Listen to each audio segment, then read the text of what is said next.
church redeemed by the Lord. Yan. Tapos ang subtitle niya ay God's Pattern for His Church. So sa Acts 2:43 to 47. Narinig niyo na po ba yung katagana, kunwari sa kaibigan niyo o sa mga mahal niyo sa buhay, na yung uy, ikaw nagbago ka na. Diba? Hindi ka na kagaya ng dati. Diba? Tapos meron ba kayong mga, kunwari, picture na dati ang ganda-ganda tignan kasi yung ang bright, di ba? Ang ganda ng kulay. Tapos ngayon, kupas na. Di ba? Tapos may mga damit ba kayo na dati favorite nyong isuot, ngayon ayaw nyo na kasi umay ka na, di ba? Tsaka hindi na maganda yung itsura. And alam nyo, sa buhay daw po natin, habang tumatagal tayo, prone po pala tayo sa mga pagbabago. Prone tayo na meron pong nangyayari na mga disalignment or misalignment, di ba po, sa mga buhay po natin, di ba? At minsan, ay yung original intention, purpose, goal ni Lord, ay hindi na nakikita po sa atin. Kaya itatapik po natin ito nang sa gayon, ay makita pa rin po natin, di ba sabi ko nga po sa inyo sa JC, na dapat pala, sabi ni John Ramirez, periodically, nag-evaluate tayo. Di ba? Nag-a-assess tayo ng mga spiritual na buhay natin kung okay pa tayo. Di ba? Kasi kung hindi na tayo okay, meron na tayong ibang ginagaya, ang church natin iba na pala yung pattern, di ba? So we must be corrected. Kinakailangan ibalik natin yung mga sarili natin dun sa totoong pattern na ginawa ng Diyos. Di ba? Sino sa inyo nakapagtanong na sa sarili, ano kaya itsura talaga ni Jose Rizal? Kasi yung picture niya ngayon, hindi naman daw talaga yan yung itsura niya eh. Di ba? Ano kaya itsura talaga ni Jesus? Kasi yung mga madalas na nakikita natin na picture o rebulto niya ay influenced by Greek. Di ba? Kumbaga parang inihantulad lang nila sa itsura ng mga Griego noon. Di ba? And alam nyo, sa church naman, when it comes po sa church, hindi po tayo mahihirapan. Kung ano ba ang itsura ng church dati, yung unang-unang tinatag ng Panginoon. Bakit? Kasi nagbigay po siya ng pattern sa Bible. At nawa po, magkaisa po tayo ngayon na itong pattern na ihahayag po sa atin ng Panginoon ay magawa ulit natin. Kasi sabi mo nga sa katabi mo, dapat kagaya natin sila. Ayan. Kasi kapag hindi na, di ba, so namamali na tayo. Para na tayong social club, di ba, na kung sino-sino na lang ang ginagaya. Yes, nililook up to natin yung mga mega churches, o kaya naman yung mga church na established na. Pero di ba, ang talagang ini-encourage ng Bible na gayahin natin, yung una talaga na iglesia na tinatag ng Panginoon. Kaya ngayon po, hayaan nyo po kung isa-isa sa inyo, ano yung pattern ng church noon. Okay, so nandito na yan. Ang gumawa kasi niya na isang baptist, tapos tinagalog ko na lang, pinatagalog ko kay, alam niyo na, kay friend ChatGPT, para madali siyang maunawaan at maintindihan. Sabi nga, ang araw ng Pentecostes ay isang kahangahangang araw. Sa araw na yon, ibinigay ang banal na espiritu at isinilang ang iglesia ng Panginoon. Ang iglesyang nabuo noong araw na yon ay tunay nga po na kamangha-mangha. Ngayon, bakit kaya siya kamangha-mangha? Kasi ito po yung mga katangian niya. Siya yung isang iglesia na kumikilos sa kapangyarihan ng banal na espiritu. Isa po itong iglesia na may misyon na nagdadala ng ebanghelyo sa isang mundong naliligaw.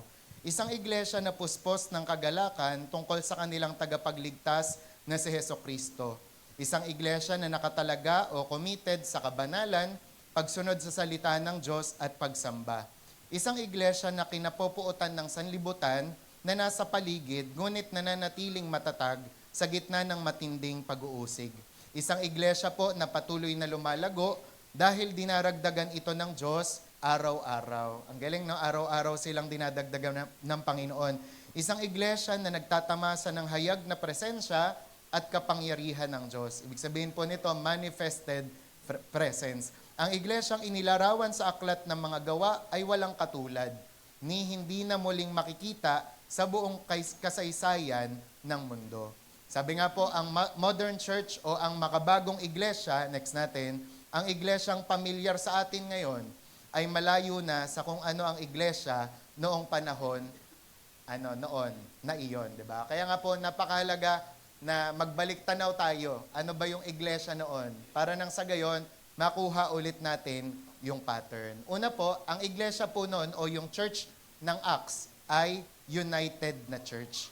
Sa Acts 2:44 to 46, tsaka 32 to 37, sinabi ng Bible dyan that they are in one accord. Ibig sabihin ng one accord, united talaga. Sa lahat ng bahagi ng kanilang buhay, sa lahat ng mga pangangaral at kanilang ginagawa. Ang iglesia sa aklat ng Acts ay nagkakaisa. Ang mga tao ay nagmamahalan sa isa't isa. Sila ay pinag-uusig dahil sa kanilang pananampalataya at marami ang nawalan ng trabaho. Ang iba ay pinalayas pa nga sa kanilang mga tahanan. Marami ang namuhay sa kahirapan. Pero ito yung maganda. Ngunit, ang mga mananampalataya ay nagtutulungan. Ipinagbibili nila ang kanilang mga ari-arian at ibinibigay ang tulong para sa mga pangangailangan ng kapwa-kapatid kay Kristo.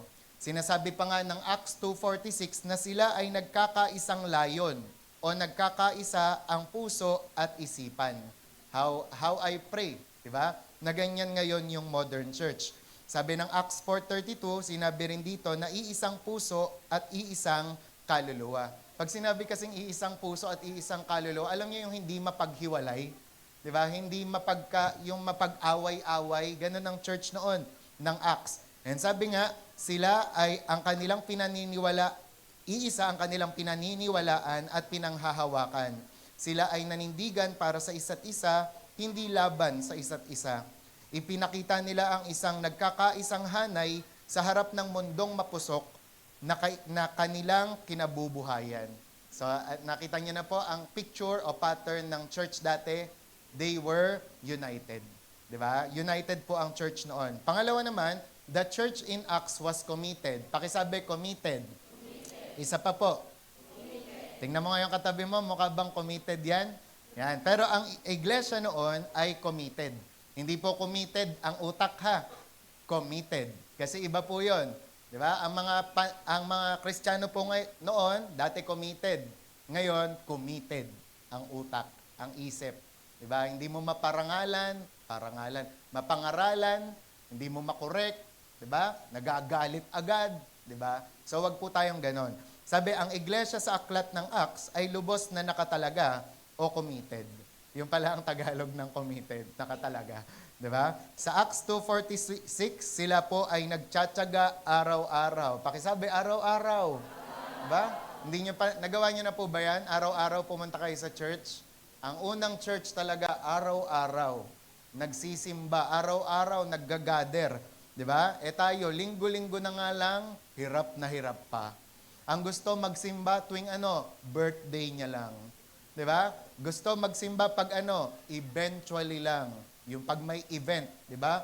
Pag anniversary, pag may kainan, kapag diba? May mga special occasion, kagaya ng swimming, water baptism, diba? So, dyan sila gustong umattend ng umattend. Pero ang church dati, araw-araw. Pakisabi ulit, araw-araw. Sila po ay committed sa kanilang pagsamba sa tagapagligtas, kaya't araw-araw silang nagtitipon upang sumamba at magbigay papuri sa Panginoon. Isipin niyo po ito, hindi lang sila umaattend tuwing linggo, araw-araw silang nagsasama-sama upang sambahin ang Diyos. Yan ang tunay na katapatan at dedikasyon. Sabi nga po, nanatili silang tapat kahit sa gitna ng pag-uusig at poot ng sanlibutan. Si Stephen pa nga po ay binato hanggang mamatay dahil sa kanyang pananampalataya. Ikaw po, halimbawa sa inyo, gusto nyo ba nang binabato kayo? Hindi, di ba? Kunwari, batuhin ka nga lang ng remote, batuhin ka ng bimpo, ang sakit na, di ba? Dati po, ang mga ganyan, binabato sila una, alam niyo kung saan? Sa muka. Di ba? Kaya sobrang sakit. Di ba? Kapag ikaw binato ka, kasi sa muka ka unang tatamaan, muka ang goal nila. Di ba? Kasi gusto nilang patayin ka. And yun po ang nangyari kay Stephen, di ba? Sina Pedro at Juan ay inaresto at pinalo dahil sa kanilang pangangaral. Ang buong iglesia ay namuhay sa ilalim ng banta ng pag-uusig, pagkabilanggo at kamatayan. At kung minsan pa nga po kinukulong sila at pinapatay. Pero they are still committed. Okay? So yun, united, committed. Pangalawa pong pattern ng church dati ay sila po ay powerful. Powerful. Ano ibig sabihin ng power? Meron bang mga brilyante sila? Meron ba silang mga kapangyarihan? Nagiging invisible ba sila? O kaya naman lumilipad? Hindi po ganon. Sabi po dito, ang iglesia sa aklat ng mga gawa ay makapangyarihan o powerful dahil nararanasan nila ang kapangyarihan ng Diyos sa kanilang kalagitnaan. Nakikita nila ang pagliligtas ng mga tao araw-araw. Diba? Araw-araw talaga. Nasaksihan nila ang mga kahangahangang pagbabagong loob. Una ng 3,000 at pagkatapos ay 5,000 ang naligtas sa biyaya at nadagdag sa kanilang bilang. Nakita po nila kung paano hinatulan ng Diyos ang pagkukunwari sa kanilang kalagitnaan sa pamamagitan ng paghatol sa mga nagkasala sa harap ng lahat. Naalala niyo si Ananias at Sapphira, talagang on the spot. Di ba? Bulagta, patay. Kasi ganun yung makapangyarihan yung presence ni Lord during that time, na pag ikaw nagsinungaling ka lang, ay lagot ka. Di ba po? And sabi nga po, nasaksihan nila ang maraming himala at iba't ibang pagpapakita ng kapangyarihan ng Diyos. Kahit sila ay kinapopuotan ng sanlibutan, nanatili sa kanila ang kapangyarihan ng Diyos sa kanilang ministeryo. Napakalakas po ng espiritual na kapangyarihan ng iglesyang ito, kaya't sinasabi na pinagkakagulo nila ang buong sanlibutan. O sa English, they turn the world upside down. Diba? Kahit saan sila magpunta, talagang ginugulo nila yung sistema. Kung ito, bandi ang talagang ng religion, may stronghold na doon. Pag pumupunta yung Acts Church doon, nawawala, natatanggal. Pag dito, sumasamba sa Diyos-Diyosan yung mga tao, talagang sumusuko ng kanilang mga Diyos-Diyosan. Diba? Kaya ang powerful talaga ng Acts Church, diba? And I pray na ganun din po tayo. And also, number 4, the church in Acts was militant. Yan, pakisabi nga po, militant. Next po natin, militant. Yan, ibig sabihin nito, they carried the gospel to everyone they met. So, tanggalin nyo na yung everyone in. Everyone they met. Okay? Next natin, sabi nga, ang iglesia sa aklat ng mga gawa ay masigasig sa misyon. Yung pala, ibig sabihin ng militant, masigasig sa misyon. Dala nila ang ebanghelyo sa bawat taong kanilang nakakasalamuha. Na-imagine nyo po ba yon? Saan man sila magpunta, dala-dala nila yung gospel. Kumbaga, kung i-imagine niyo kahit saan sila may magpunta, may dala silang gospel tract. Namimigay sila ng Bible, di ba? Nag-share sila, nagpe-pray sila ng ibang mga tao. And sina Pedro at Juan ay nagbahagi ng ebanghelyo sa isang pilay na lalaki sa mga gawa chapter 3. Nang siya ay gumaling at maligtas, nagtipon ang maraming tao at sa pangangaral nila ay 5,000 katao ang naligtas. Yan. Nagpadala sila ng mga misyonary upang dalhin ang ebanghelyo sa iba't ibang dako ng mundo. Sila po ay nagpatotoo sa kanilang mga tinitirhan at saan man sila magpunta. Sa katunayan, isinabuhay nila ang Acts 1:8. Ano ba sinasabi ng Acts 1:8? Ngunit, tatanggap kayo ng kapangyarihan pagdating sa inyo ng banal na spirito. At kayo ay magiging mga saksi ko sa Jerusalem, buong Judea, sa Samaria, at sa hanggang sa dulo ng daigdig. Sabi nga po, pag binasa niyo po yung Bible nyo, lalo't ang Bible nyo ay Life Up o yung Study Bible, makikita nyo kontinente sa kontinente, yung kanilang nire-reach. Diba? Ganon ka-powerful ang church dati. Diba? And sabi, taglay nila ang ebanghelyo at hindi sila nag-atubiling ipahayag ito sa lahat. May nakaraang panood akong vlog, di ba, na dapat nga daw tayong mga modern church ang mas nagagawa na yan ngayon. Kasi bakit? Available na po sa atin ang social media. Kaya halimbawa, si John Rex, kahit hindi siya magpunta sa Africa, pwede siyang makaabot ng tao doon. Di ba? Basta't gamitin niya ang social media. Makipag-video call siya sa Afrikano, Afrikana, di ba? Makipag-video call siya sa Nigeria, di ba? Hey man, how are you man? Di ba? Did you receive Jesus Christ, man? Di ba? So, pwede niyang gawin yon, di ba? Kung nanaisin at kung gugustuhin. Sabi nga daw, kapag tayo umakyat tayo sa langit, sasalubungin tayo doon ng mga naunang mga saints na. Di ba? Kasi kakamustahin tayo. Kunwari, si Gabi, ha? Kakamustahin siya ni Mary Magdalene. Uy, Gabi! Galing ka sa era ng 2026. Kamusta ang gospel sa inyo? Ayun, may dalawa akong naligtas. Ha? Magugulat daw sila. Diba? Kasi bakit? Kasi kami nga, noon wala kaming social media eh. Ang dami naming naligtas. Kayo meron na kayong lahat. 2, 3. Di ba? Yun lang, di ba? Parang magugulat daw sila sa atin. Kasi yun nga, hindi natin na-maximize o hindi natin na-utilize, nagamit ang social media. Di ba? Naintindihan? Kaya tayo po ngayon, tayo yung inaasahan ng kalangitan na magdala ng ebanghelyo sa buong mundo kasi available na ang social media sa atin. Okay? Kaya sunod naman po ay the church in Acts was feared. Kinakatakutan ng church dati. Sa Acts 5:13, sabi nga, none of the rest dared to join them, but the people held them in high honor. Natatakot sila, pero ginagalang. 'Di ba? Yung mga tao noon, nung Acts church. Sabi nga, ang iglesia sa aklat ng mga Acts, ng mga gawa ay kinatatakutan. Habang sila ay kinapopuotan ng sanlibutan, sila rin ay kinatatakutan.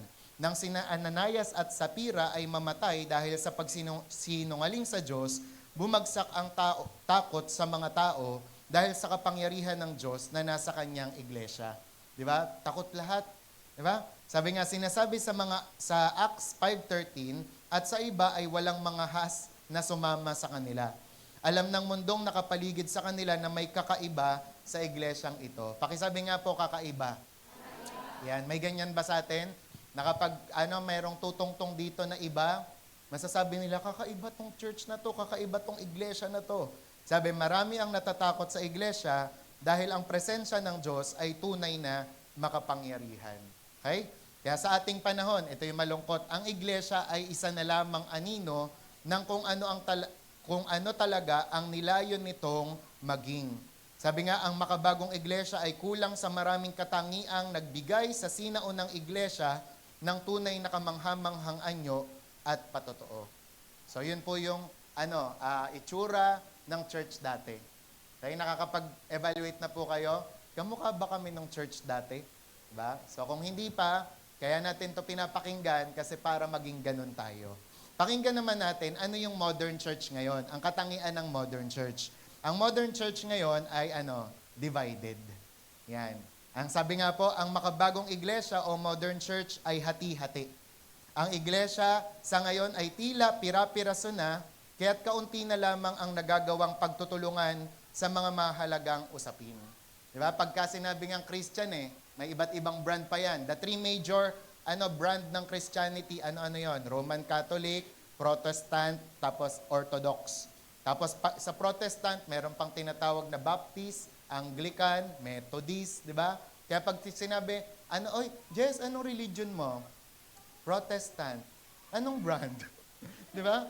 Kasi bakit? Nag-iba-iba. Di ba? Nag-away-away tungkol sa music. Ay, kailangan wala tayong drums. Kailangan solemn lang. Di ba? Uy, wag kayo pumalakpak. Bawal pumalakpak. Di ba? Mga nag-aaway-away tungkol doon. Kahit sa pagtatangs, nag-away-away din. Kailangan sa bahay lang nagtatangs. Pag nasa church, wag kayo magtangs. Ang daming pinag-away-away. Di ba? Ang daming mga dinivide-divide. Sabi nga, ang mga denomination, magkakaibang doktrina at mga tunay man o inaakalang problema ay nagdudulot ng pagkakahati-hati ng iglesia sa maliit at hiwa-hiwalay na grupo na kadalasan ay hindi tumatanggap sa mga naiiba sa kanila. Yun nga po yung isa sa mga pinaka na-appreciate ko kay Bishop Paul, di ba? Kasi sa lahat po ng mga brand ng Christian, ng Protestant, lahat nakapasok siya. Pero lahat marunong siyang gumalang ng mga pulpito nila, ng mga kaugalian nila.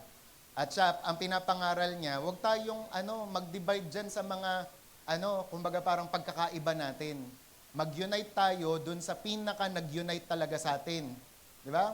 Kasi tinanong niya nga, sino ang tagapagligtas niyong lahat? Sagutan lahat ng denomination. Si Jesus! Pwede naman pala tayo mag-unite Di ba? So mag-unite po tayo doon.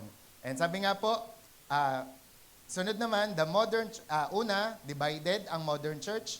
Pangalawa, the modern church is uncommitted. Dito na medyo,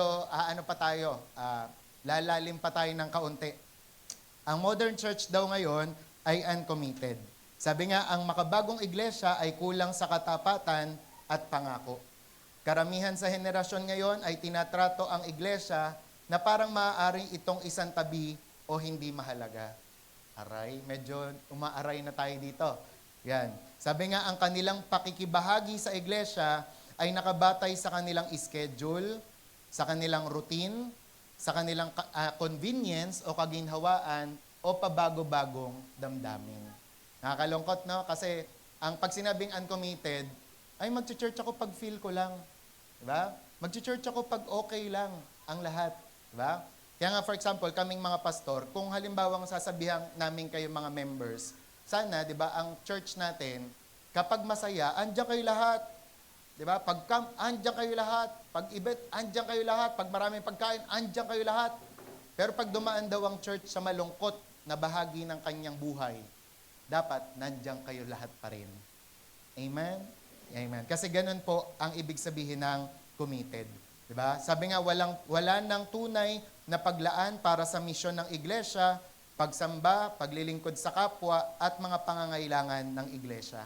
Sabi, ang makabagong iglesia ay madalas na may pwede na o hindi pwede na pagtingin. Minsan, ang mga nasa posisyon, ito po, makinig po tayo maigi, ng pamumuno pa ang nagiging pangunahing halimbawa ng kakulangan sa katapatan. Dito po ako umaray eh. Sabi, ang mga guro sa Sunday School, mga deacon, mga pastor at iba pang leader ay dapat magpakita ng huwaran ng katapatan sa buong iglesia. Kung hindi, nararapat lamang na talikuran nila ang kanilang tungkulin. Aray. Diba? Pag hindi daw po tayo naging committed, naging faithful bilang leader, naging example, kailangan po natin bitawan ang ating mga posisyon. Kasi dapat ang leader po ay nagiging model, 'di ba? Nagiging halimbawa sa kanyang mga nasasakupan. Kaya nga kami, 'di ba, bilang mga pastor, we practice what we preach. Tsaka we preach what we practice. 'Di ba? Kasi ganun po ang kaya nga sabi ni James, wag hangarin ng lahat na sila ay maging tagapagturo. Kasi kapag tagapagturo ka, much is given, much is required. Di ba? Mas maraming sisingilin sa'yo ang Panginoon. Kapag nagturo ka, love one another, ay dapat magmahal ka talaga. Pag nagturo ka, forgive. Di ba? One another ay talagang kailangan magpatawad ka. Di ba? Kahit gusto mong pitikin yung ilong, di ba? Papatawarin mo pa rin. Amen? Amen. Di ba? So, ganun ang sinasabi nito. And also, the modern church is powerless. Yan ang ayaw natin, yung maging powerless ang church. Sabi, ang makabagong iglesia ay madalas na walang kapangyarihan. Ang mga taong nawawala o lost ay pumapasok sa mga iglesia, ngunit kakaunti o halos walang pagkumbinsi sa kasalanan ang nararanasan. Walang conviction, hindi man lang nakokonsensya. Sa maraming pagkakataon, ang mga nasa loob ng simbahan ay hindi na gaanong naiiba sa mga taong nasa sanlibutang nasa labas. Kaya kapag po titingnan tayo, kapag pinagkumpara tayo, yung mga nasa loob, tsaka yung nasa labas, may diferensya ba? Or may difference ba tayo sa kanila? Diba? Or may pinagkaiba ba? Kasi kung kaparehas lang natin sila ng mga ugali, ng mga itsura, diba? Ng mga kasanayan, ay nawawala na tayo ng power. Sabi nga po, ang mga miyembro ay nagbibigay ng kaunting pansin sa panalangin araw-araw na pagsamba at debosyon at personal na kabanalan. Makinig po kayo maigi dito. Dahil dito, kapag nagtitipon-tipon sila, ang mga pagtitipon-tipon ay madalas na walang sigla, walang kapangyarihan, at kulang sa hayag na presensya at pagkilos ng Diyos. Yung pala yon, yung sagot sa mga question natin, na bakit kaya pag nagtitipon tayo, minsan nararamdaman natin na parang powerless. Diba? Alam nyo ang sikreto? Dapat daw kasi Monday hanggang Saturday, kung ano yung gusto mong gawin ng Sunday, ginagawa mo ng Monday to Saturday. Di ba? Halimbawa, ikaw, kung song lead ka, kung ayaw mong mahirapan sa paglilid ng worship sa mga tao, Monday to Saturday, mag-worship ka. Para nang sa gayon, pagtungtong mo dito sa lugar na to, sa pulpito na to, madali sa'yo ang mag-worship. Likas na sa'yo ang mag-worship. Di ba? Kaya minsan, may mga pagkakataon din, di ba? Nararamdaman at nararanasan natin to. Pag umaattend tayo ng gawain, alam natin that this is the Lord's Day, di ba? Alam natin na kailangan mag-worship tayo kay Lord. Pero bakit kaya down tayo? Kasi baka mamaya mo, nalimutan mong mag-worship ng Saturday, di ba? Kinalimutan mo siya ng Friday, hindi ka nakapagbasa ng Bible ng Thursday, hindi ka naka-attend ng prayer meeting ng Wednesday. Kaya ang sabi ni Bishop, di ba? gagawin mong vulcanizing shop lang yung simbahan, yung church. Pero kung halimbawa araw-araw, pinapractice mo yung read your Bible, pray every day, nag-worship ka, madali sa'yo na mag-worship. Diba? Hindi na sasabihin ng song leader, ngitian mo nga yung katabi mo, ngitian mo please. Diba? Lagyan mo ng scotch tape para umangat. Diba? Hindi ka mahihirapan na gawin yung mga yun. Bakit? Kasi Monday, Tuesday, Wednesday, Thursday, Friday, Saturday, Christian ka. Amen? Amen. Diba? Kasi most of the Christians, diba, nagpapapuno ng Sunday, tapos kinabukasan ng Monday, iba ang gagawin. Diba? Pag Sunday, Darna, Christian. Monday ulit, Mira. Diba? Hindi ganon. Okay? Naintindihan? Amen. Diba? Kaya sabi mo sa katabi mo, gawin natin araw-araw yun. Okay?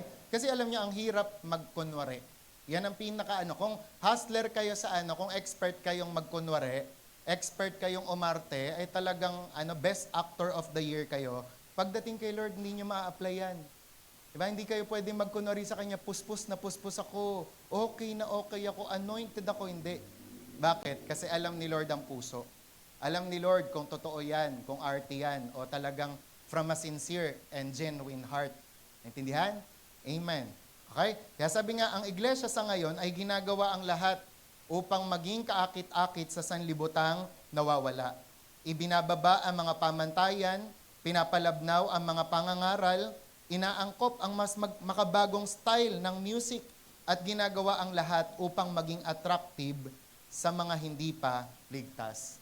Ngunit hindi po dapat ganito. Kapag ang sanlibutan ay pumasok sa iglesia, dapat nilang maramdaman na para silang napunta sa isang ibang mundo. Di ba? Yung parang pagka tumutungtong sila sa church, para silang nasa Narnia. Narnia na. Hindi, para silang nasa heaven. Di ba? Na-topic ko na yan sa inyo, di ba? Yung heaven on earth, na pwede i-access yung mga heavenly realm. Di ba? Pag tayo ginagawa natin yung mga spiritual na gustong ipagawa sa atin ng Panginoon. Sabi nga, ang ating pananalita, pananamit, pagsamba, at pangangaral ay dapat mag-iwan ng malinaw na impresyon na tayo ay iba, na tayo ay nakatalaga sa Diyos. Tsaka bakit namin matapang na pinapangaral to? Kasi na-experience namin. Na-experience ko po. Na-experience nating lahat. Di ba? Na pagka, kahit sila Miko, kahit yung mga music team natin dito, kahit sino sa inyo, mga leaders noon. Di ba? Noon, pati ngayon. Di ba? Alam niyo yan, pag yung presence ni Lord talagang ang bigat, nandito, hindi ka makapagsalita. Hindi ka makatayo, lumuluhod ka talaga. Tapos hindi mo naman intensyon, naiiyak ka. Kasi nandun yung presence ni Lord. And hindi niyo po ako masasaway, hindi niyo po ako mapipigilan kung lagi ko kayong binabalik doon. Bakit? Kasi pag wala na yung presence ni Lord, wag na natin ituloy ang church. Diba? Kasi walang kwenta, walang halaga, walang saysay ang ginagawa natin. Kaya tayo nagtitipon, bakit? Because of the presence of God. Amen? Hindi to club, hindi to party-party. Diba? We are seeking the very presence of God. Amen po? Amen. Kaya yan ang iiwasan po natin. Okay? Huwag nyo akong mami-misinterpret, sabi ng author. Ang ating pananamit sa pagpunta sa iglesia, isipin nyo kahit pananamit pala, ay hindi nagdadagdag o nagbabawas ng ating kapangyarihan sa Diyos. Yun naman pala. Ngunit, ipinapakita nito kung gaano natin nirerespeto ang Diyos at ang kanyang bahay. Mga kapatid na babae, pinapahalagahan namin ang pagsusuot ninyo ng damit o maayos na pananamit kapag sumasamba. Pinapahalagan din namin na walang nakasuot ng shorts sa bahay ng Diyos. Ang tindi po niya. Ayan, pero yun nga po, pagka matagal ka naman na Christian, oriented ka na dyan. Talagang alam mo na yan. Diba? Pero kung halimbawang matagal ka ng Christian, iba pa rin yung pananamit mo. Yan, so, lumuhod ka, mag-repent ka kay Lord. Diba? Kaya minsan kapag tayo, diba, pagka, kunwari, yung mga boys natin, nagti-t-shirt na naman.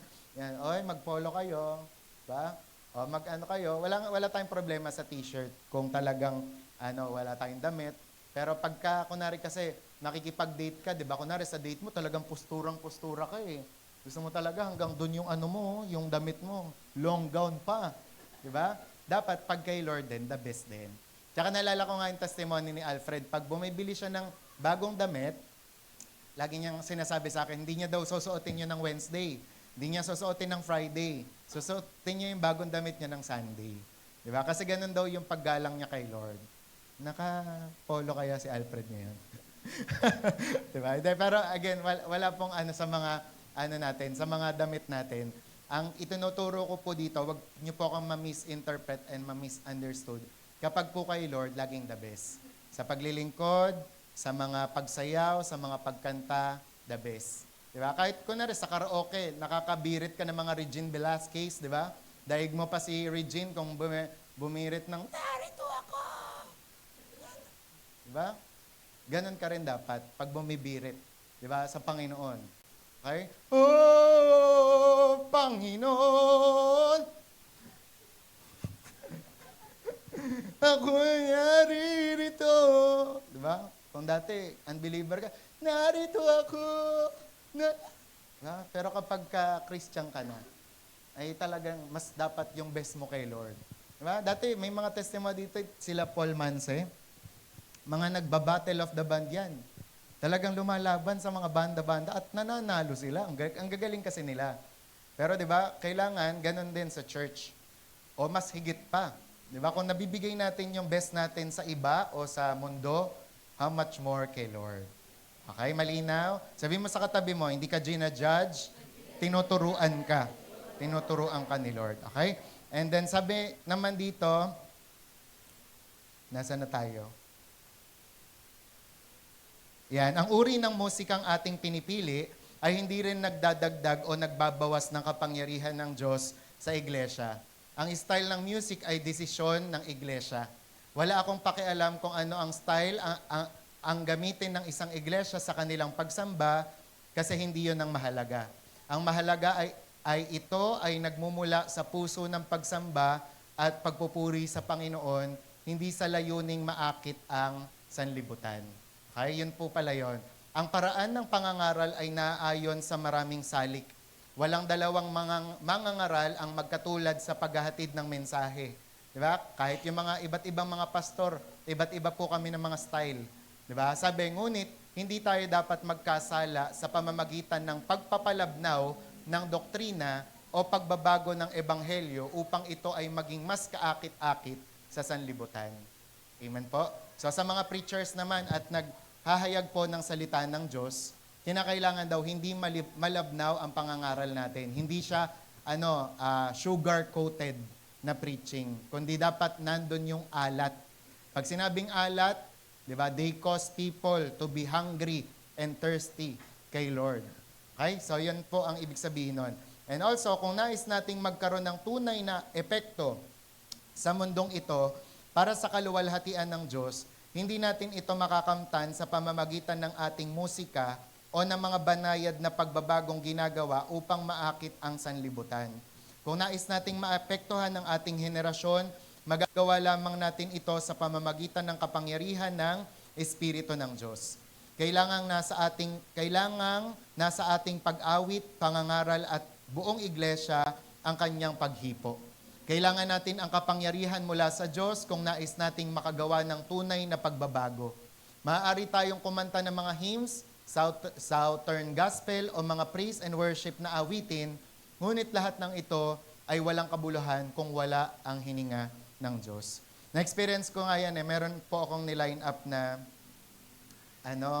parang ayaw ng iba. Kasi syempre may background na ganito daw kasi yung composer, yung songwriter kasi ganito. Pero sabi ko, let's do it send the light way. Yung parang sige, genre niya yon. Pero itong song na to, let's do it send the light way. Ayun, kinanta namin, puspos ng Holy Spirit. Kasi kapag nanggagaling sa puso mo, yung song, di ba? Tapos yung talagang sincere ka, di ba? Talagang babaguhin ng Panginoon yan. Mararanasan mo yung luwalhati ng Diyos. Sabi nga, kaya't huwag nating masyadong purihin, ito naman sa church nila to, ang ating sarili dahil lamang sa tayo ay nananatili sa mga dating landas o old path. Huwag tayong masyadong magmalaki dahil tayo ay makaluma o traditional. Kung wala ang kapangyarihan ng Diyos, tayo ay patay rin at walang saysay. tulad din ng pinakaliberal o makabagong iglesia sa Amerika. Ang patay na orthodoxy ay kasing kalunos-lunos ng patay na liberalismo. Okay? So yon ang church, the modern church is powerless. Sunod naman, the modern church is not militant. Ayan. Kaya kapag ganyan yung upo natin, ayusin natin ulit yung upo natin. Di ba? Kasi sabi dyan, ang modern church daw ngayon is not militant. Sabi, ang makabagong iglesia ay hindi na masigasig sa pakikipaglaban para sa ebanghelyo. Hawak natin ang mahalaga at kinasihang salita ng Diyos. Ipinagkatiwala sa atin ang mensahe ng ebanghelyo, ang mismong mensaheng kailangan marinig ng bawat kaluluwang naliligaw sa mundo. Sa halip na dalhin ang mensaheng ito sa sanlibutan at harapin sila gamit ang ebanghelyo, marami sa atin ang walang sinasabi kahit kanino. At pagkatapos, nagtataka tayo kung bakit tila walang naliligtas. Diba? Kaya wag na daw po tayo magtaka kung walang nasasave, kung hindi rin naman po tayo nagsishare. Diba? Laging sinasabi ni Isaiah, Saya, di ba caring is sharing? Diba? Mag-share ka, laging ganon. Pero gawin natin yan sa buhay natin. Yung prinsipyo na yan, ilagay natin sa ating buhay. Na kung caring is sharing, sharing is caring pala. Diba? Bakit hindi natin i-share yung salita ng Diyos sa ibang mga tao? Para nang sa gayon, maligtas din sila. Alam niyo, nitong nakaraan, dahil dalawa nga po yung inattendan ko na funeral service, sobrang ang laki ng impact sa akin ulit ng eternity, di ba, ng gospel sa maraming mga tao. And alam niyo, from time to time, kailangan nga daw tayo, humaharap tayo sa ataul, humaharap tayo sa kabaong. Kasi alam niyo, sa Amerika pala, 18 years old pababa, o basta mga years old, mga teens pala, hinaharap na nila sa kabaong. Diba? For them to realize na hindi pala panay saya ang buhay. Bakit? Magwawakas kasi ito. Kaya kinakailangan, makinig ka na ng gospel, diba? Sumunod ka na sa Panginoon, tanggapin mo na siya, magsisi ka na sa iyong kasalanan.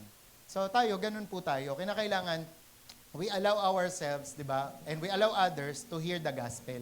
And sino ang gagamitin? Unang-una, tayo. Okay? Kaya sabihin mo naman sa sarili mo, ako ang gagamitin ng Diyos. Kaya tayo, di ba, bakit kaya tayo ginagamit ng Panginoon? May mga tanong ba kayo? Di ba? Bakit kaya sa Ramirez, ako ang naligtas? Ba't hindi yung kuya ko? Kasi may mission ka. May goal si Lord sa'yo. May purpose siya sa'yo. At ikaw ang gagamitin para sa kanila. Hindi laging si pastor. Very limited ang kayang gawin ni pastor. Sa isang araw, pwede lang siyang pumunta sa 3 bahay. Tapos kung yung nanay madaldal pa, ay talagang kukwentuhan pa siya, magmula unang anak niya hanggang pinakasampung anak, ay mga 3 oras si pastor doon. Diba? Kaya tayong lahat, tayo ang gagamitin sa mga pamilya natin. Diba? To share the gospel. Sabi mo sa katabi mo, ikaw, tayo ang gagamitin. Diba? Lagi kong sinasabi to, nung panahon na yung magulang ko, pamilya ko, hindi ko pa nadadala kay Lord, tinatawag ako ni Bishop, di ba? Pinagalitan ako. Nandun siya nakaupo, doon sa kanyang paboritong lamesa. Sabi niya, alam mo, Hemler, talagang nireal talk ako eh. Hindi ako ha. Hindi ako magpapanalo sa magulang mo. Ikaw. Pag uwi ko ng bahay talaga, durog na durog ako. Ako. Ewan ko, baka nadidiscern kasi ni Bishop noon, na nasa isip ko, kasi si Bishop, hindi naman kasi pumupunta sa bahay. Ay, hindi tuloy mabago-bago si Mama, si Papa. Siguro nasa sense niya yun. Di ba? Kaya pinatawag ako, first time ko ipatawag. Bishop Paul, Maglaya. Diba? Tapos talaga, para akong ni Red Horse, lakas ng tama. Aray. Talagang sa pagkatapos nun. Kaya alam niyo po, after nun, I took responsibility. Talaga. Na ako pala ang bahala sa pamilya ko. Kaya ewan ko kung maaalala pa nila mama nun, simple lang. Pinasimple ko yung pag-share ko sa kanila. My time. Una muna, pray. Pagkakain. Oh, ma, pray muna tayo. Yan. Hindi nila alam, sinasanay-sanay ko sila. Tapos tuwing gabi, babasahin namin yung Proverbs. Kasi ang Proverbs, di ba, 31 chapters. So kung sa isang buwan, meron kang kada chapter na pwede mong basahin sa kanila, talaga namang ang Proverbs, 'di ba, real talk. 'Di ba? Ang tamad na tao ay maghihirap ng todo. 'Di ba? Yun talagang tamang-tama talaga yung mga Tas dati kasi ang challenge ko kay Papa pa, kung ayaw mo na ipabasag ko yung mga rebulto na yan, basa ka na lang ng Bible. Ganon. Nung si Papa na yung nakapagbasa ng Bible, ay tama nga, hindi pala talaga dapat nagre-rebulto. Diba? So, unti-unti. Tapos doon ko na inintroduce sa kanila, ito po yung daily bread, ito po yung pwede niyong basahin to araw-araw, may verse dyan, may paliwanag dyan. Later on, sila na ang gumagawa. Nagde-daily bread na sila araw-araw. Diba? Kada December, hinihingan na ako ni Mama, Nak, may daily bread ka ba dyan? Hindi ko masabi, Ma, mag-Shopee ka.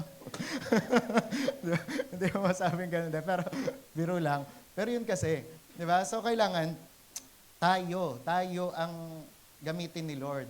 Ikaw. Okay, malinaw? Okay. Ba't ba ako napunta doon? Nasaan na tayo? Yan, sabi nga, sa ating mundo, maraming tinig ang malakas at malinaw sa pagpapahayag ng kanilang paniniwala at pananaw. Kahit sila ay minorya, naging napaka-vocal nila sa publiko. Meron akong actually, ang tinatopic dito ay LGBT. Kaso si ChatGPT, ewan ko, sabi niya, ang iyong mga sinabi ay hindi na akma sa ganyan. Kaya pinalitan niya yan. Pero pertaining yan sa LGBT. Sabi, sa ating mundo, maraming tinig ang malakas at malinaw sa pagpapahayag ng kanilang mga paniniwala at pananaw. Kahit sila ay minorya, nagiging napaka-vocal nila sa publiko. Ipinaglalaban nila ang kanilang mga adhikain at nais nitong maiparating at makilala sa lipunan. Sa ganitong kalagayan, may mga pagkakataon na ang iglesia ay nananatiling tahimik sa halip na magpahayag ng katotohanan ng ebanghelyo ng may pag-ibig at katapangan. Ngunit ang iglesia ay tinawag upang maging matapang at tapat sa mensahe ng Diyos. Amen? Hindi natatakot na ipahayag ang kanyang salita sa mundo. Ayon sa Matthew 16:18, sinabi ni Jesus, "Itatayo ko ang aking iglesia at hindi ito magagapi ng kapangyarihan ng kamatayan." Kaya ang iglesia ay dapat manatiling matatag, buhay at aktibo sa pagpapatotoo ng katotohanan ng Diyos sa lahat ng panahon. Amen? Amen. Sabi nga, ang iglesia ay unti-unting inaisasantabi sa ating lipunan. Marami ang hindi nagaanong nakikinig sa pananaw ng iglesia tungkol sa mga usaping panlipunan. Sa maraming pagkakataon, tila hindi na ninanais ng mundo ang pananaw ng Diyos sa iba't ibang bagay. Sa mga elementary students pa lang po, hindi ko lang po alam kung sang school ha. Dati po, naabutan ko pa, upang elementary school kasi ako nag-elementary. Una pa lang, pagkapasok mo pa lang ng gate, nandun na, 10 utos ng Diyos. Tapos madalas, pinapasaulo pa sa amin yon. Diba? Huwag kang magnanakaw, huwag kang papatay. Diba? Ngayon, ano nakalagay na sa school? 10 kumain madments. Diba? Kumain. Una, dapat, gulay. Diba? Oo, magbabago yan ng healthy lifestyle. Magbabago yan sa pangkalusugan. Pero hindi kasi yan mababago ang kaluluwa. Diba? Ang loob-loob mo. Kaya dito, palatandaan yon, isa yon sa mga senyales na ang lipunan, ayaw na nila ng mga ganon, di ba?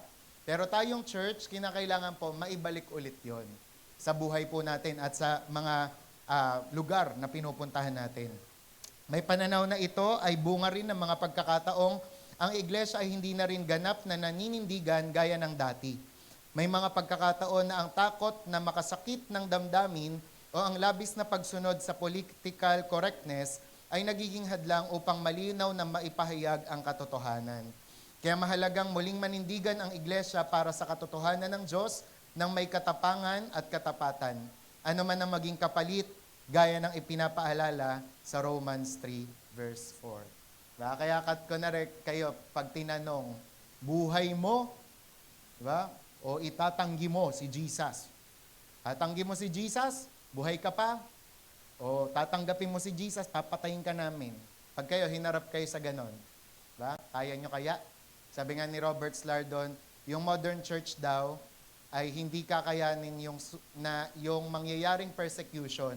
Ang makakakaya lang daw ng mga Christian sa mga persecution ay yung mga underground church.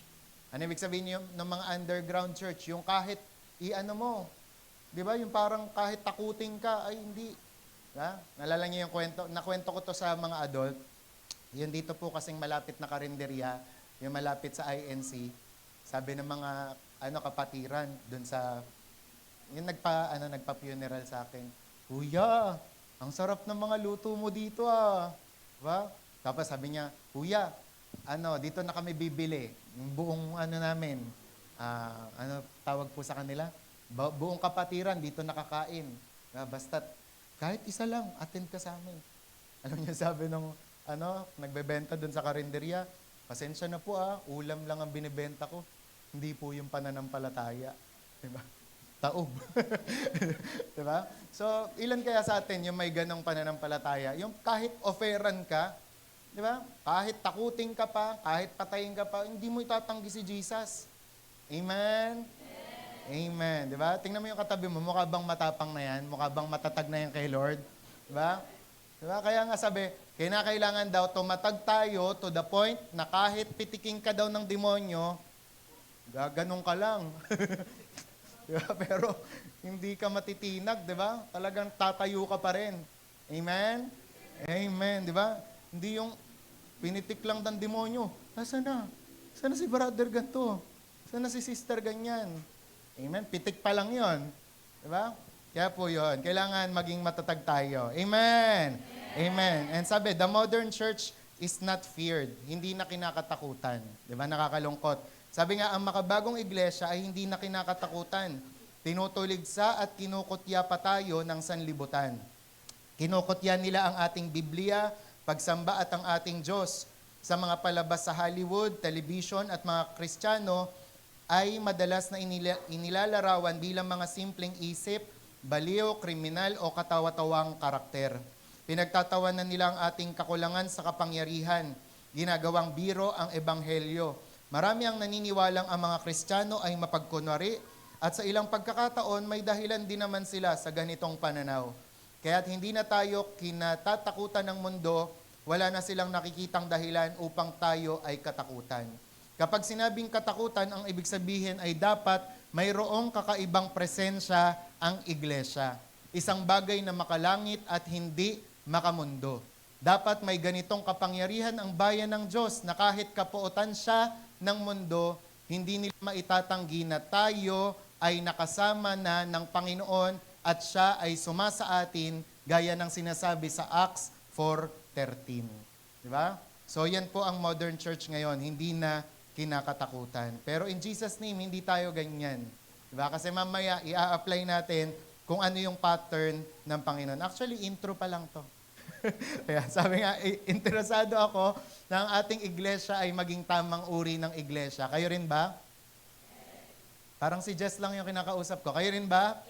Amen. Sabi nga dyan, interesado ako na magkaroon ng iglesia na hanggat maaari ay malapit sa uri ng iglesyang itinatag ng Diyos sa mundo, 2,000 taon na ang nakalipas. And alam nyo, kahit pa 1%, mag-strive tayo na maging kagaya nila. Later on, magiging 100% din yan, di ba? And sabi, upang maunawaan kung anong uri ng iglesia, ang iglesia sa aklat ng Acts, kailangan lamang nating tignan ang mga talatang ating nabasa ngayon.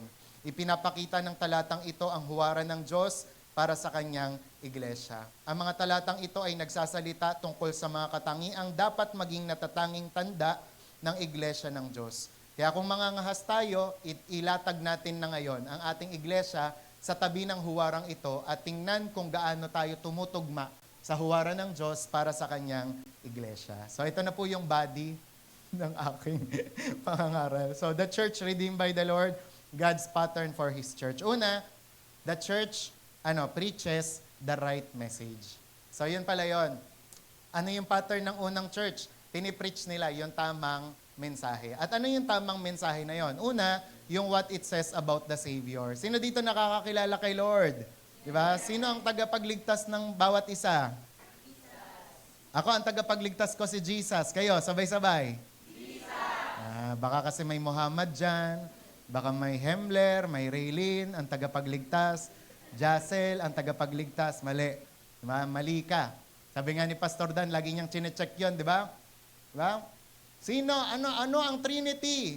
God the Father, God the Son, God the Holy Spirit. Lagi niyang chinecheck yun. Diba? Paano tayo naligtas? By faith alone, by grace alone, diba? By Christ alone, by the glory of God alone. Diba? Laging ganon. Chinecheck niya yung mga doktrina. Kasi kapag mali na, ang tagapagligtas mo ay mali ka na. Diba? Sabi nga, what it says about sin. Ang sin talaga, sinasabi ng Bible, karumal-dumal ang kasalanan.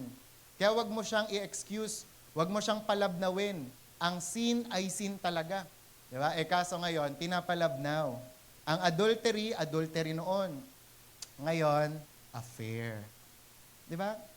Dati, ang tawag sa abortion, abortion talaga. Ngayon, it's a choice. Diba? Dati, ang kabaklaan, katomboyan. Kabaklaan at katomboyan talaga. Ngayon, lifestyle. Naintindihan? So, pinapalabnaw. Diba? Pero tatandaan niyo po, kaya nga kapag narinig niyo po yung pangangaral ni Bishop noon, yung the ugly truth about sin, aayawan mo talaga. Diba? And sabi nga, totoo yung mahal ng Diyos ang makasalanan, pero kinamumuhian niya ang kasalanan. Tapos yun nga, yung mga turo sa amin ni Ate Beck noon, mamili ka. Ang kasalanan mo, papatayin mo yung kasalanan mo o yung kasalanan ang papatay sa'yo. Dapat malinaw yan sa atin. Ang kasalanan, kasalanan. Okay? Pangatlo, what it says about salvation. Paano tayo naligtas? Di ba? Through Jesus Christ. Di ba? Sa kanyang pagpapapako sa krus, tayo ay naligtas.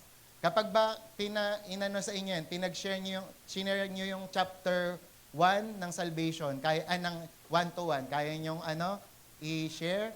Di ba? Ano yung 4 na S doon? Sin, nagkaroon tuloy ng separation, pero ang ginawa ni Lord, substitution, kaya tayo nagkaroon ng salvation. O ngayon, ready ka na natanggapin si Lord? Ano yung 4R na dapat mong gawin? Realize that you are a sinner before God. Recognize na mahal ka ni Lord. Repent from all of your sins. Hindi pwede. Na kunwari, lalapit ka kay Lord, dala-dala mo yung bagahin ng kasalanan mo, kailangan mong iwan yan. Di ba? Yan ang natutunan ko nung first time ko sa airport. Yan. Hindi mo talaga kailangang dala ang lahat. Di ba? Ano nga ba yung dala-dala ko na pinaiwan? Ano na? Gunting. So, kailangan kong i-give up yung babay na sa'yo. Ayaw ka nila. Di ba? Surrender ko talaga yun. Akala ko, pag uwi ko, makukuha ko pa rin. Wala na pala. Kanila na yun. Di ba? So, may mga ganon. Kahit sa langit, hindi pwede. Di ba? Papunta ka sa langit, gusto mo pa rin, lasenggo ka, hindi. Di ba? Pupunta ka sa langit, gusto mo pa rin, may baraha ka, hindi po. Di ba? Kailangan mong i-give up yan. Amen? Amen. Parang galit kayo Sabi mo sa katabi mo, totoo yun, kapatid. Di ba? Kailangan you hate the sin talaga. Di ba? Kasi kaya nga dati, nagulat din ako Unti-unti talaga akong binago ni Lord. Di ba? Kasi dati, nung talagang kami ni Papa, sayawan kami. Pag kunwari, tumugtog na yung NSYNC, ba, ba, ba, ba, ba. Hindi talaga yung mga sayawan namin. Diba? Mopats pa yung naabutan ko na, if life is so short, when shit, love me, love. Pero nung naging Christian ako, pag pinapatugtog sa bahay, tapos ang lakas-lakas pa ng tugtog ni Papa, naasar ako. Sabi ko, ba't ganito parang iba na ako? Ayoko na talaga. Diba? Kaya unang sa akin ni Pastor Mon, binurn niya ako. Hindi ako binurn niya ako ng CD noon. Diba? Sabi ko, pre, burn mo nga ako ng CD. Ang niya noon, ang technique niya naman noon, binurn niya yung I worship you, my God. Pero dahil bago pa lang ako noon, pag ni-next mo yon, hawak ka ma, di kita. Tapos ganon niya ako ganon niya ako pinaunti-unti noon. Di ba? Pero nung later on, di tinuturunan nila Ate Beck, Ate Ruth yung tungkol sa ganyan. Napapatanong ako, pre, ba't may kasamang ganon yon? Di ba? Tapos yung favorite pa namin, yung 1,000 miles, ay ang ganda talagang pakinggan nun. Pero later on, nag-asiwa na ako. Ayoko na talaga. Di ba? Lalong-lalo pa yung mga kapitbahay ko, talaga naman. Di ba? Ang lalakas pa na, kung liligaya ka, gaganyan. Tapos yung mga ages, talaga naman. Sabi ko, hindi. Di ba? Kaya doon na ako nagsimula, na kinonvert ko yung mga kinakanta ko, inayos ko yung buhay ko, ganyan. Naintindihan? Di ba? Tapos si Joe noon, ganun niya ako i-correct dati. Di ba? Si Joe, bago pa lang ako noon kinakaibigan ako noon. Tapos kasi dati, yung magkasama kaming yung natalisod na gano'n. Tapos napamura ako. Sabi ni Joe sa akin, hey, Himmler, napapamura ka pa rin. Diba? Kasi nga, parang inano niya ako na, dapat magbago ka na, ganyan. Kaya yun, ganun yung ginawa sa akin ni Lord noon. Diba? So, yun yung talagang kailangan iwan mo siya. Amen? Kaya, halimbawa sa inyo, ano yung mga pinapaiwan na sa inyo ni Lord? Diba? Na dapat nyo nang iwan. Diba? So, repent. Tapos, pang-apat, receive Jesus Christ as your Lord and Savior. Yon, magkakaroon ka ng kaligtasan. What it says about sovereignty? Ano ba yung sovereignty ng Diyos? Ibig sabihin, yun nga, sinelect niya tayo, di ba? Inelect niya tayo, di ba? Tapos yun nga, kapag tinawag ka ng Diyos, talagang tinawag ka. Di ba? God's calling and gift are irrevocable. Ibig sabihin, walang bawian. Pag ang anak ng Diyos, anak talaga ng Diyos. Kaya dyan natin malalaman yan eh. Kung anak talaga siya ng Diyos, babalik siya. Kung lingkod talaga siya ng Diyos, babalik siya. Diba? Kung hindi, ay talagang wag ka na magtaka. Naintindihan? So, sunod naman, His church made up of the right people. Yun pala yun.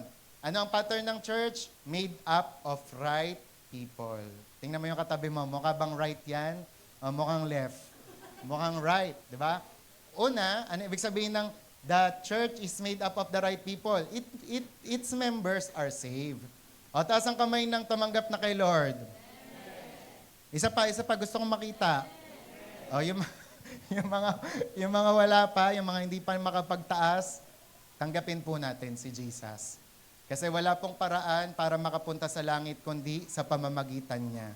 Laging ang tanong dyan, pag namatay ka ngayon, bakit hindi pa ngayon? Pag namatay ka ngayon, alam mo ba kung saan ka pupunta? Di ba?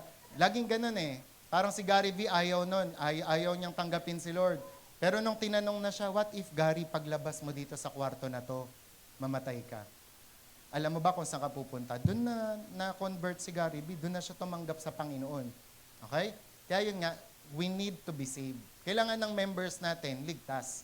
Okay? Pangalawa, separated. O, ano yung separated? Ibig sabihin, hindi ka na worldly. Diba? Hindi ka na, diba, nakikispageti pababa. Pababa ng pababa. Diba? Hindi ka na nakikiuso sa mundo. Diba? Kung dati, paluwagan, luluwag ka din. Kung dati, ngayon, pasikipan, sisikip ka din.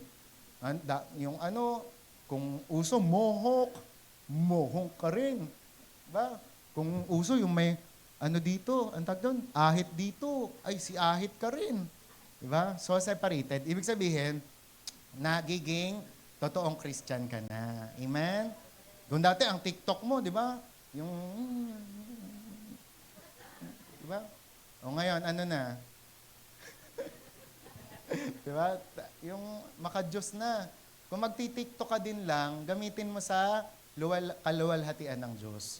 Diba? Ang TikTok naman, ginagamit nga yan ng mga preacher eh.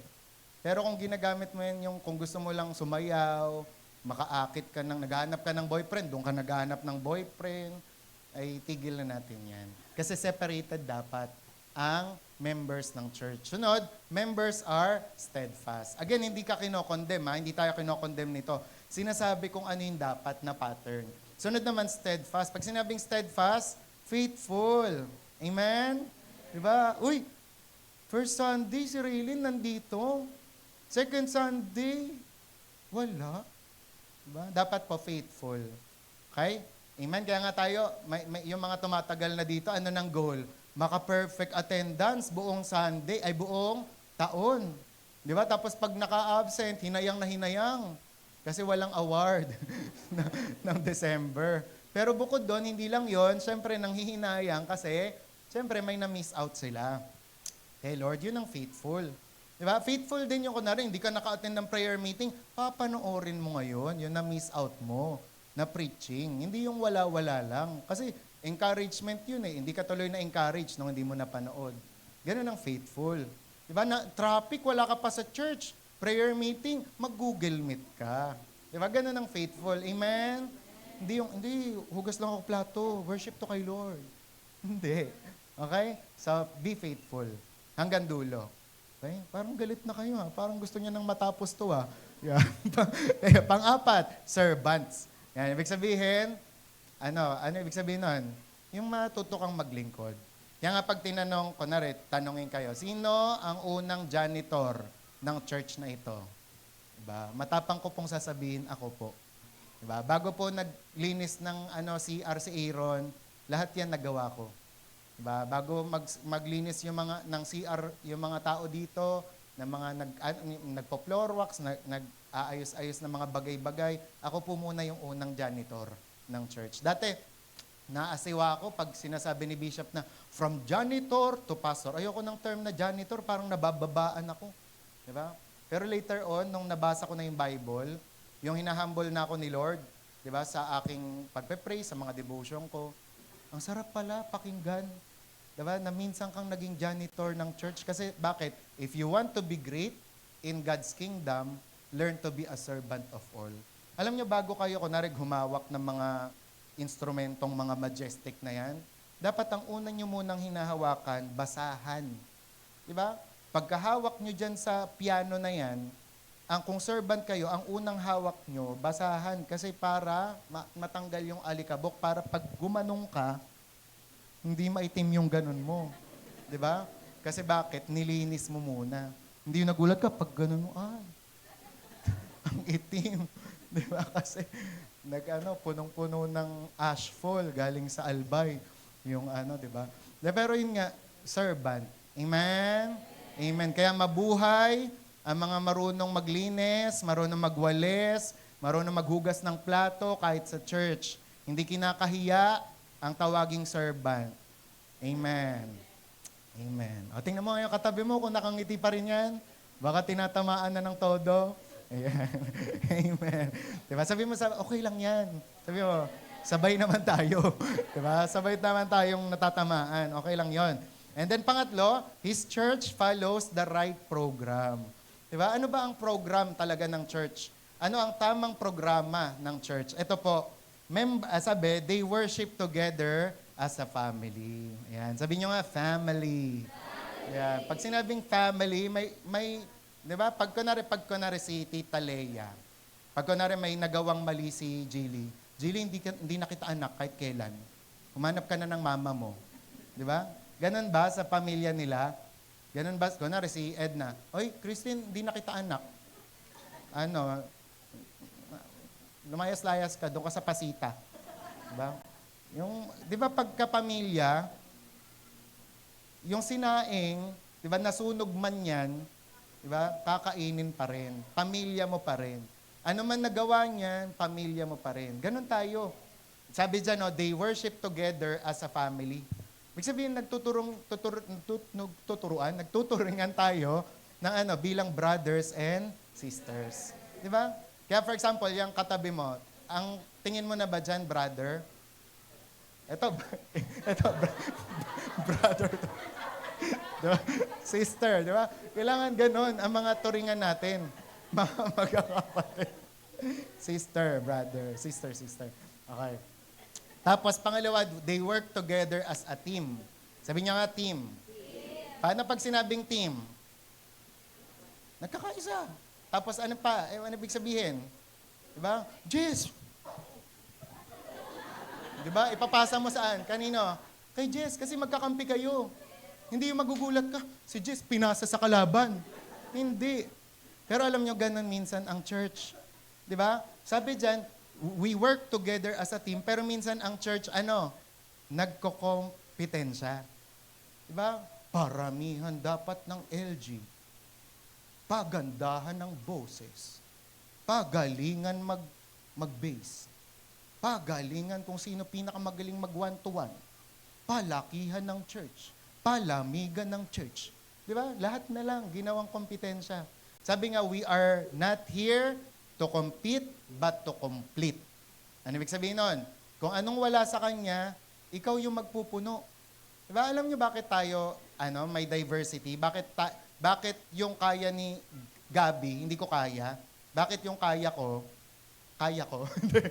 Bakit yung kaya ko, hindi niya kaya? Kasi para mapunan. Diba? O ganun din sa pag-aasawa. Minsan, nag-aaway, kasi hindi kami pareho, pastor. Kaya nga Kaya hindi kayo pareho para yung pagkukulang nyong isa't isa, mapunan nyo. Tahimik siya, madaldal ako, away kami. Kaya nga Para habang dumadaldal siya, may makikinig. Naintindihan? Diba? Ang laki niya payatot ako. Kaya nga Kaya nga ang ganda tignan, swak na swak, number 10. Diba? Kumbaga parang, para kayong, hindi laging dapat kapareho mo. Diba? Merong may mga babaeng boyish, talagang pag naglakad. Diba? May mga babaeng kikay. Kikay naman talaga. Pero hindi kailangan mag-away. Diba? Yung kakikayan niya, yakapin mo. Talagang, ganun din sa mga lalaki. May mga lalaking malalambot naman talaga kasi talagang panay babae ang kasama. May mga tigasin, pero hindi kailangan mag-away. Amen? Kasi we work together as a team. Tsaka kapag nag-aaway kasi, kapag hindi kayo as a team kumilos, you are being ineffective. Tapos kapag may blessing na hadlangan, 'di ba? Tapos ang daming mga pasakit, ang daming mga oppression ang ginagawa ng demonyo, 'di ba? Kaya ang kalaban talaga natin dito, demonyo, hindi yung katabi mo, 'di ba? Hindi yung asawa mo, hindi yung kapatid mo. Okay? Amen. Yes. Amen. Sunod naman, they walk together as friends. Di ba? Tingnan mo yung katabi mo. O yung likod, friend mo ba yan? Di ba? Kaya pagka-friend mo, ay talaga naman, ano man ang nangyari sa inyo, magpapatawaran kayo. Friend Kung real friend talaga, ano man. Di ba? Ang pinag-awayan, ano man ang conflict. Di ba? Magbabatit magbabati. Alam nyo, sa Christian, hindi uso ang unfriend. Di ba? Kaya nga ako natutuwa ako kasi may nang unfollow sa akin. Ay, baka marinig niya. Delete. May nag-unfollow sa akin noon sa IG. Sabi, natuwa ako kasi pinalo niya na ulit ako. Di ba? Sa isip-isip ko, wow, time of healing. Di ba? So, friend na ulit kami. Kasi alam nyo, sa Christian life, walang ganun. Walang unfriend, walang unfollow, walang block. Ay, isipin mo ang pagiging Christian mo kung ganun ka. Yung mga forgive one another, love one another, totohanin natin. Amen? Tsaka ako, ang pinapractice ko talaga, pag may awkwardness ako sa isang tao, pag hindi ko siya parang feel, mas doon ko siya pinagpe-pray. Diba? Kasi para ma-overcome ng prayer ko yung awkwardness na nararamdaman ko. Kaya di ba minsan may mga pagkakataon tayo, lahat ng 1 dito, lahat ng 2 dito, pinagsasama-sama kayo, di ba? Para nang sa gayon, you work together as a team and you walk together as friends. Amen. Amen. And then pang-apat, they witness together as saints. Sabi niyo nga, saints. Ibig sabihin nito, tinubos ni Lord. Banal, pinabanal. Okay? So kaya niyo sa uluhin yan, family, team, friends, saints. Di ba? Sabi mo sa katabi mo, friend tayo ha. Ayan. So, friend tayo. And number 4, last na to, His church obeys the right Lord. Di ba? His church obeys the right Lord. At pag pinag-usapan natin si Lord, lagi siyang tama. Amen? Hindi totoo yung babae ang laging tama. Si Lord ang laging tama. Uy, sumaya yung lalaki. Di ba? Sumaya may mga hindi totoo na babae ang laging tama. Diba? Kundi si Lord ang laging tama. Kailangan ng lalaki at babae sumunod kay Lord. Parang tuwan-tuwa ka dun, Gaba. Diba? So, ganun po. His church obeys the right Lord. Sabi, their Lord is powerful and their Lord is personal. Ibig sabihin, personal mo siyang kilala, ang dami mong nasasabi patungkol sa Kanya. Diba? Pag kunwari sinabi, Jess, pakilala mo nga sa akin si Jesus, ay talagang kulang ang isang araw para ikwento ni Jess ang patungkol kay Jesus. Ganon pag personal. Di ba? Hindi yung hirap na hirap ka. Amen? Yung kunwari, pag sinabi ko, Clarence, describe mo nga sa akin si Pupay. Di ba? Si Claire. Di ba? Alam na alam ni Clarence ano yung mga katangian ni Claire. Di ba? Bakit? Kapatid eh. Personal na kapatid. Di ba? Nalaman tuloy nila na gano'n yung apelido. Apelido, Palayaw. Di ba? So, gano'n personal. So, gano'n din po tayo. Kaya natin, marunong tayo, alam natin kung sino si Lord sa buhay natin. So, in our conclusion, ayan, para sumaya na kayo, sabi nga, gaano kahusay na tumutugma ang church na ito sa huwaran? Halimbawa, itong church natin, huwag tayo tumingin sa church ng iba. Huwag tayo tumingin sa mga mega church. Itong church natin ang tignan natin. Gaano tayo kahusay na tumutugma sa church na ito ng huwaran? Nakikita niyo ba yung sarili ninyo, yung church natin, doon sa pattern? O medyo malayo pa? Yan. Kung medyo malayo pa, hindi pa ito hindi pa huli ang lahat. Pwede pa tayong magbago. There is always a room for improvement. Diba? Dinedevelop, ini-improve pa tayo ng Lord from glory to glory. Ang kailangan lang natin na gawin ay magpasakop sa Kanya. Sabi, tayo ba ay isang uri ng simbahan na maaaring gamitin at pagpalain ng Diyos para sa Kanyang kaluwalhatian? Sabi, mas mabuting tanong, dahil ang simbahan ay hindi gusaling ito, kundi ang mga tao. Sabi, gaano kahusay na tayo bilang mga individual ay tumutugma sa huwaran?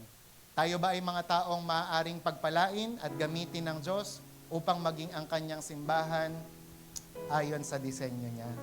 Kaya sabi nga, I challenge you, church, to look inside yourself right now. Ang unang tanong, ligtas ka ba? Are you saved? If not, come to the Lord Jesus right now. Huwag ka nang mag-intay ng ibang araw pa. Are you surrendered to the Lord? Binigay mo na ba ang buhay mo sa Kanya? If not, come and surrender all to Him now. Ito, marami itong tanong para sa atin to. Are you faithful to the church? If not, repent of that sin and get faithful to the Lord. Panoorin niyo yung preaching ni Ate Mer. Kami rin, nung after ng camp, may binago sa amin si Lord. Kasi ang realization sa kanya, habang tumatagal pala, hindi na siya daw nagiging faithful. Kaya alam niya, after nung camp, ang isa sa mga binago sa amin ni Lord, ang aga na namin sa Glory Morning Prayer. Diba? Mas nauunahan pa namin yung nagbubukas ng pinto dito. Diba? Dati, nakokonvict kami kasi naabutan namin yung pa-Sunday school na. Tapos yan, na-realize namin, ay oo nga, no, may nagbago talaga sa amin. Akala namin yung church yung nagbago. Pero kami rin pala. Diba? And kunwari, sa inyo, ano yung sinasabi sa inyo ngayon na gusto ni Lord na baguhin? Ano yung gusto niyang ibalik? Diba? Na dati, alam mo, ganito ka. Diba? Nung bago ka kay Lord, ganito ka talaga, sipag-sipag mo. Ngayon, diba? Mag-repent tayo, tapos bumalik talaga tayo kay Lord. Are you committed to the ministries of the church? If not, repent of that sin and get busy. Alam niyo, ang nilalagay ni Lord sa heart ko ngayon, na sa church people na naririto, mapaluma, mapabago, ano man yung mga background natin, sabi sa akin ni Lord, huwag tayong titigil hanggat hindi nakakabalik sa paglilingkod lahat.